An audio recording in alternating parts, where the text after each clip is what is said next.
Corrosion of infrastructure in Texas is an ongoing challenge, costing TxDOT tens of millions of dollars a year. Different techniques are used to mitigate corrosion, but due to our varying climates statewide, the most cost-effective strategies for each area are not well defined. The Texas Department of Transportation and the Texas A&M Transportation Institute have developed a decision-making tool to better choose corrosion mitigation strategies across the state, allowing for more effective use of transportation funding. About 40 years ago, we really started as an agency, we started to be concerned about durability of our structures. And so we actually started taking measures that were hopefully going to be extend the life of our structures significantly.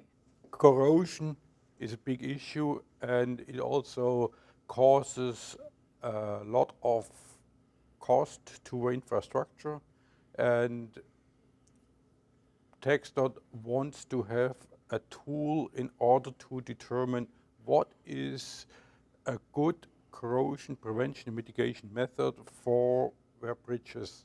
We design them to, let's say, to last 75 to 100 years, with the expectation they're actually going to be in service much longer than that.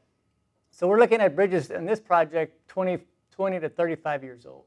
We visited over 100 bridges all over Texas, so from El Paso, Amarillo, Houston.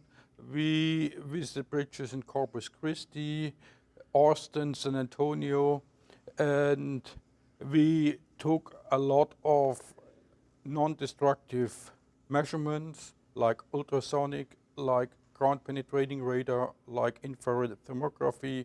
We also took samples from these bridges, like concrete cores. We also took paint samples with us, and we further looked at them in the lab. And with all that information, we came up with a decision tool from what is the best mitigation, corrosion mitigation prevention method in what particular region of Texas.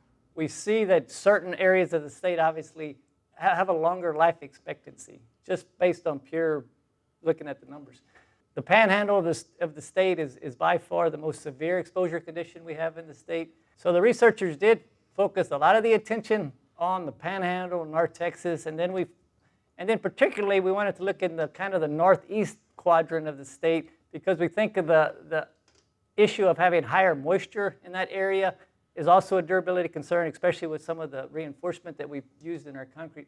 One of the things this research did that was quite beneficial, actually, produced a document called the Risk Exposure Map.